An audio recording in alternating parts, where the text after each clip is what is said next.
नमस्कार. Kaizen India news चॅनलमध्ये आपलं सर्वांचं स्वागत.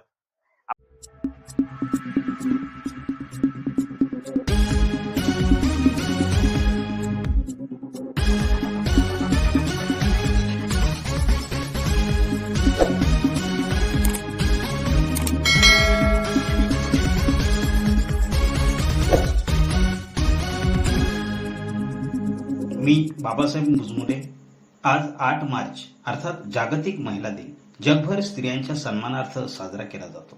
यानिमित्त आज आपण चर्चा करणार आहोत राज्यातील आणि देशातील प्रतिष्ठेच्या असलेल्या यूपीएससी आणि एमपीएससी या नागरी सेवेच्या परीक्षेत अपयश आलेल्या परंतु उद्योग क्षेत्रात यशाची भरारी घेतलेल्या आशुस गारमेंट्स अँड मॅन्युफॅक्चरिंग कंपनीच्या डायरेक्टर माया लोंढे यांच्याशी.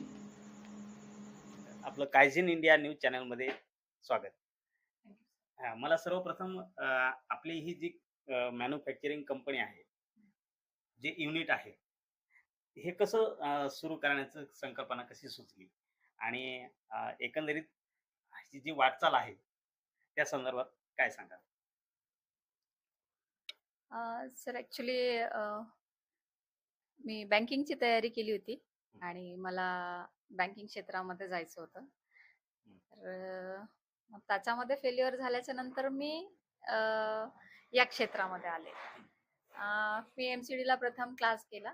एक महिन्याचा क्लास होता. तर तिथे भारती सोसे मॅडम आहेत.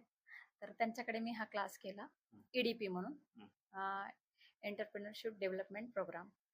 तर हा प्रोग्राम मी एका महिन्याचा केला 2018 मध्ये, जानेवारी 2018. आणि तो पहिला प्रोग्राम होता की वुमन एंटरप्रेनरचा.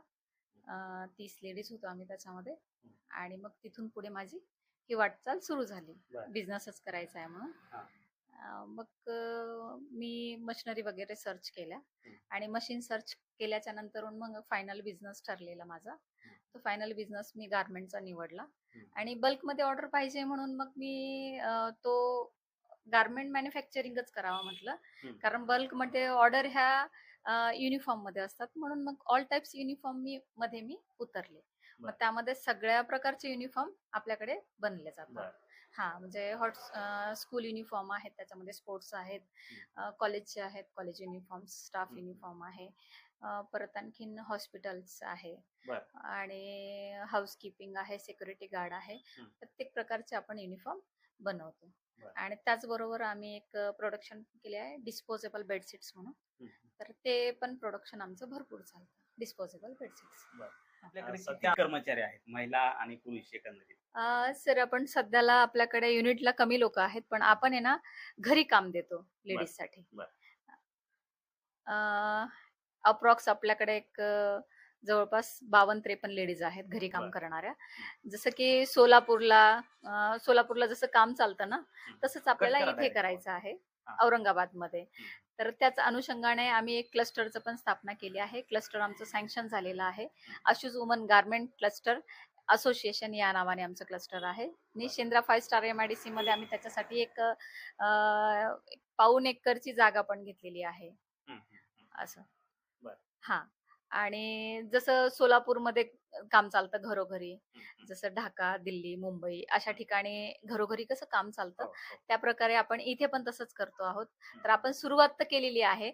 एक 53 लेडीज आपल्याकडे घरी काम करतात. तर आता थोडीफार सुरुवात केली आहे. इथून पुढे आणखीन जास्त लेडीज वाढतील.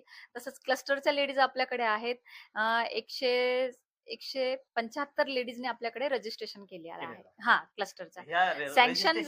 प्रोसेस कशी असते रजिस्ट्रेशनची प्रोसेस का सर, त्यांच्याकडे कमीत कमी एक 4 ते 5 मशीन्स असल्या पाहिजे. त्यांचं एक शॉप असलं पाहिजे, बुटीक असलं पाहिजे किंवा गारमेंट असलं पाहिजे. आणि त्यांचं उद्यम रजिस्ट्रेशन, शॉपॅक लायसन, ह्या सगळ्या गोष्टी त्यांच्या कंपल्सरी असल्या पाहिजे.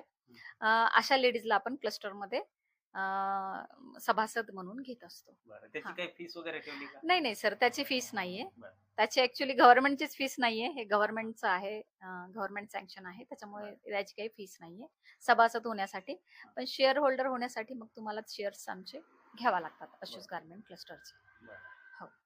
तुम्ही जे आता म्हणजे असोसिएशन स्थापन केलेलं आहे, तर त्या माध्यमातून ज्या म्हणजे घरेलू महिला आहेत काम करणाऱ्या, हा.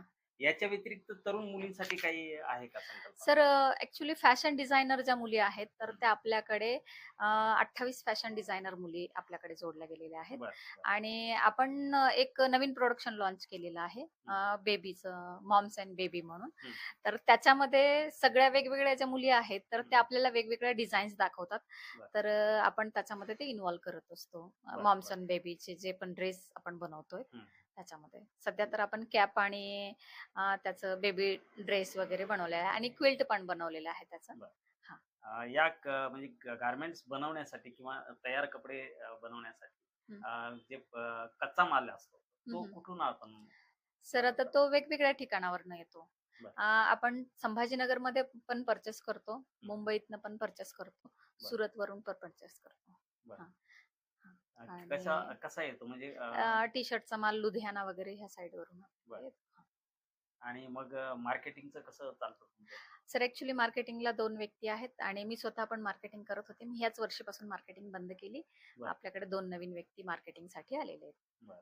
आता मला असं विचारायचं की नवीन येणारे जे उद्योजक आहेत हा. किंवा मला वाटतं फक्त की गारमेंट मध्येच यायला पाहिजे का? अच्छा, बिझनेस सुरू गारमेंट. केला पाहिजे. अच्छा. तर त्यासाठी काय टिप्स असतील किंवा त्यांनी काय तयारी पहिले केली तर आहे पाहिजे? ना सर, पहिले तर त्यांना नॉलेज असलं पाहिजे. हं. हा. गारमेंट रिलेटेड नॉलेज असलं पाहिजे. हं. कारण गारमेंटचं नॉलेज असेल तर थोडंफार जरी असेल ना तर हं. त्याच्यामध्ये तुम्ही उतरवा असं माझं म्हणणं आहे. बरं. हा. तर त्यांनी पहिले तर ट्रेनिंग घेतली पाहिजे आणि मग ह्या बिझनेसमध्ये उतरलं. म्हणजे गारमेंटचाच बिझनेस नाही, पण तुम्ही कुठलाही जरी बिझनेस केला ना तर तुम्ही ट्रेनिंग घ्या त्याचं आणि मग त्याच्यामध्ये उतरा. बरं. तर गारमेंटसाठी पण मी तुम्हाला हेच सांगेल की तुम्ही आधी ट्रेनिंग घ्या आणि मग नंतर सांगा. या क्षेत्रामध्ये उतरलं हा, पाहिजे. नंतर या क्षेत्रामध्ये. बरं. आता याच्यातून सगळ्यात महत्वाचा हा. आर्थिक जो लाभ असतो. आता अं, लोकांना उत्सुकता असते की काहीतरी उद्योग करतायत म्हणजे याच्यातून पैसा मिळाला पाहिजे. बरोबर आहे. तर मग हा कशा पद्धतीने मिळतो? किती टक्के असतो? म्हणजे बेनिफिट कसं असतं? सर बेनिफिट सगळं आता युनिफॉर्म रिलेटेड म्हणाल ना तुम्ही ना तर सगळं काही वेगवेगळ्या याच्यामध्ये असतं बेनिफिट्स. तर काही याच्यामध्ये 20% असतं, काही याच्यामध्ये 30% असतं युनिफॉर्म मध्ये. असं अशा प्रकारे आपल्याला बेनिफिट्स मिळतात. बरं. हा. आता नवीन संकल्पना काय आहे की या उद्योगामध्ये अजून काय अपडेट करणार आहात? या उद्योगामध्ये आपण फॅशन रिलेटेड खूप साऱ्या गोष्टी अपडेट करणार आहोत. तसं आपलं फॅशन शो पण लवकरच होणार आहे इथे. बरं. हा. आपल्याकडे ज्या वेगवेगळ्या बॅचेस लागतात ना, म्हणजे गव्हर्नमेंटच्या वेगवेगळ्या आपण फॅशन डिझायनिंगच्या बॅचेस घेत असतो. हा, फ्री ऑफ कॉस्ट वाल्या, म्हणजे कुठल्याही प्रकारचे त्यांच्याकडनं आपण चार्जेस घेत नाही. बरं. आणि फ्री मधले जे क्लासेस Classes वगैरे. चालतात आपले DIC चे, MCD चे, परत आणखीन आता सध्याला आपल्याकडे आदिवासी विभाग आणि लीडकॉम ह्या सगळ्या वेगवेगळ्या डिपार्टमेंटचे बॅचेस चालतात. ट्रेनिंग जे असतं. ट्रेनिंग म्हणजे ट्रेनिंग इन्स्टिट्यूट पण आहे आपलं. बरं. फ्री मध्ये जे पण बॅचेस चालतात आपण ते तिथे घेत असतो आपल्या बरं. युनिटला. तर हा, मग अमृतची बॅच आहे तर त्याचं पण फॅशन शो लवकरच घेणार आहोत. बरं. हा. मग तर याचं रजिस्ट्रेशन तुमच्याकडे करायचं असतं की गव्हर्नमेंट कडे? ह्याचं रजिस्ट्रेशन आमच्याकडेच करायचं आहे. बरं. हा. आमच्याकडे केल्याच्या नंतर मग त्याचे इंटरव्ह्यू होतात, मग सिलेक्शन होऊन ते बॅचेस सुरू त्या होतात. लेडीज आपल्याकडे येतात. बरं. असे. हो. मग त्या लेडीजला काय सुविधा देतात? त्याच्यामध्ये भरपूर साऱ्या फॅसिलिटी असतात सर. म्हणजे त्याच्यामध्ये ऍक्च्युली आम्ही डिझायनिंग मध्येच शिकवतो. हा. आणि डिझायनिंग मध्ये शिकवून त्याच्यानंतर आपण त्याचा एक फॅशन शो पण घेत असतो. त्यांना लोन प्रपोजल कसे करायचे, काय करायचे तुम्हाला, म्हणजे फायनान्शियल हेल्प जी असते ना हा. ती पण आपण त्यांना गायडन्स करतो की तुम्ही असं करायला पाहिजे. अशा किती महिलांना आपण ट्रेनिंग दिली? सर आतापर्यंत तर एक 1200 तरी लेडीज झाल्या असतील आपल्याकडे ट्रेनिंग होऊन गेलेल्या. आणि त्याच्यापैकी सर एक 40% लेडीजनी स्वतःचे बिझनेस स्टार्ट केले. 40-50%च्या लेडीजने. कारण त्यांनी छोटं का होईना पण घरामध्ये 2 मशीन का असेना तर त्यांनी ते स्टार्टअप केलेलं सुरुवात आहे. केलेली आहे. आणि एक काही महिला अशा आहेत तर त्यांनी स्वतःच मोठ्या प्रमाणात म्हणजे मोठं बुटीक टाकलेलं आहे, काहींनी गारमेंट टाकलेलं आहे. बरं. हा. आता ह्या महिलांना ट्रेनिंग देता तुम्ही, काही स्वतः व्यवसाय सुरू करतात हा. आणि अशा महिलांना परत तुमच्या मॅन्युफॅक्चरिंग मध्ये किंवा तुमच्या आशुष गारमेंट्स मध्ये नोकरी किंवा बिझनेसला मदत म्हणून काही मदत करता का? हो सर. ॲक्चुअली ज्या पण लेडीज आपल्याकडे ट्रेनिंग घेऊन जातात, तर त्या ऑलरेडी त्यांना स्टिचिंगचं खूप सारं नॉलेज आपल्याकडनं भेटतं. स्टिचिंगचंच नाही, पण मशिनरीचं पण नॉलेज भेटतं, की कुठल्या मशीन्स चांगल्या आहेत, कुठल्या मशीन्स तुम्ही कुठल्या बिझनेससाठी घ्यायला पाहिजे, की कसं करायला पाहिजे तुम्ही, बिझनेस कसा करायला पाहिजे, बिझनेस रन कसा करायला पाहिजे. हां, तुम्ही जर टी-शर्टमध्ये फक्त तुम्ही टी-शर्टचंच मॅन्युफॅक्चरिंग करणार आहात, तर तुम्हाला टी-शर्टसाठी कुठल्या मशीन्स लागतात. तुम्ही बेबीचा ड्रेस बनवणार आहात, तर बेबीसाठी कुठल्या मशीन्स लागतात. अच्छा. हां. एम्ब्रॉयडरी करणार आहात, तर एम्ब्रॉयडरीसाठी कुठल्या मशीन्स लागतात. ह्या सगळ्या गोष्टी आम्ही तिथे ट्रेनिंगमध्ये देत असतो बरं. आणि त्याचं टेक्निकली नॉलेज पण देतो हं. आणि तुम्हाला थेरॉटिकल नॉलेज पण देतो. बरं. हां. आता मला सांगा, की तुम्ही जे घरी काम देता महिलांना, तर त्यांना कशा प्रकारे आर्थिक मदत होते? सर ॲक्चुअली लेडीजला आमच्याकडनं बल्कमध्ये काम भेटतं. बरं. हां, म्हणजे शर्ट आहेत तर त्यांना शर्टच त्यांना एक 100-200 असे शर्ट दिल्या जातात. बरं. हां. आणि त्याचं बेनिफिट मग पर नग प्रमाणे त्यांना आपण देत असतो. मिळतं. हां. आता सध्या काय आहे काही सांगू शकता? आता सध्या स्कूलच्या युनिफॉर्मचं काम चालू आहे आपल्याकडे आणि छोट्या बरं. बेबीचे जे कॅप आहेत, हं. टोपरी म्हणतो आपण हो, त्याला, हो, हो. टोपडी. हो. तर त्याचं काम चालू आहे सर सध्याला. तर आपण ते काम घरी देतोय. बरं. हो. आता तुमच्याकडे अशा किती शहरातल्या किंवा इतर जिल्ह्यातल्या स्कूल आहेत, की जे तुमच्याकडे रेग्युलर ड्रेससाठी अ, येतात? सर ॲक्चुअली जिल्हा परिषद सॉरी महानगरपालिका तर गेल्या वर्षी 70 शाळा तर आपल्याकडे होत्या. अच्छा, हां, 70 शाळा होत्या. हां. बरं. 70 पैकी 30-35 शाळा आपल्याकडे होत्या 70 पैकी. बरं. आणि बाकीच्या मग सर अदर स्कूल होत्या आपल्याकडे हं. 32-35 म्हणजे एकूण 70-75 स्कूल आपल्याकडे आहेत सध्याला. म्हणजे तुमचं हे काम वर्षभर चालतं, असं हां, म्हणायला वर्षभर हरकत चालतं. हां. ते तर चालतंच सर, पण आपल्याकडे ना जे गॅदरिंग होत असतात, तर गॅदरिंगचे कॉस्ट्यूम्स पण आपण तयार करून देतो बरं, त्यांना. बरं. हां, हां, रेंट वरती नाही आणखीन चालू केलेलं, करणार आहे भविष्यामध्ये. बरं. पण सध्या तरी आपण त्यांना स्टिच करूनच देतो. बऱ्याचशा चांगल्या-चांगल्या स्कूलला आपण देतो. फ्रान्सलिन स्कूल आहेत, आपण त्यांना पण आपण कॉस्ट्यूम्स तयार करून देत असतो. बरं.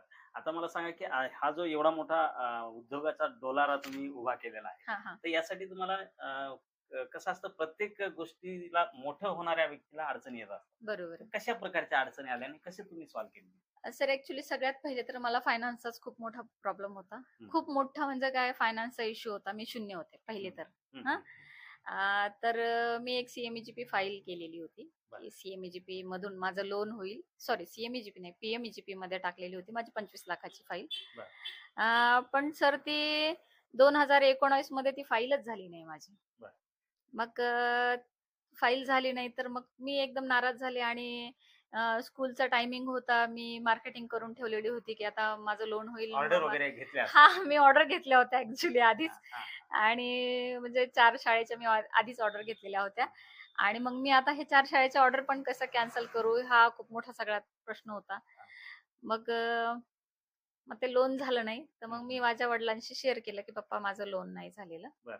आणि मग माझ्या वडिलांनी मला फायनान्स केलेलं. अच्छा. 10 लाखाचं त्यांनी मला मदत केली. बरं. आणि त्यांनी त्यांचं एक लोन होतं, तर हां, ते लोन काढलं त्यांनी. हां. आणि ते लोन काढलं त्यांनी आणि जे जे घर मी युनिट मी रेंटनी घेतलेलं आहे, हं. ते पूर्ण ब्लॉक, तर त्या काकूंनी मला 1 लाखाची मदत केली.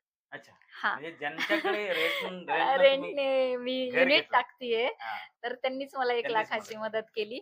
असं मिळून माझं युनिट तयार झालं सर. बरं. हां, म्हणजे माझा फायनान्शियल जो इश्यू होता, तर तो माझा पूर्णपणे गेला आणि मशिनरी आम्ही संगमनेरवरनं मशिनरी सगळ्या खरेदी केल्या. बरं. हं. मुख्य अडचण कुठे आली लोन पास होण्यामध्ये? म्हणजे बँकेकडून आली का इतर काही गोष्टी? नाही ॲक्चुअली बँकेकडनंच आली. हं. काय झालं, माझे वडील ज्या बँकेत होते त्याच बँकेत माझी फाईल होती, बरं. औरंगपुरा ब्रांचला. हां, हां. तर ते म्हणे, "मॅडम 25चं नाही, पण मी 10 लाखाचं करेल करेल. तुमचं हां, लोन." हां. तर मग मी कॅल्क्युलेशन केलं, की 10 लाखामध्ये माझ्या मशिनरी बसतात का? माझं सगळं काही होईल का? तर मग मी त्यांना म्हटलं, "ठीक आहे. हं, 10 तर 10, पण मला ॲट माझा बिझनेस तरी स्टार्ट होईल." हं. मग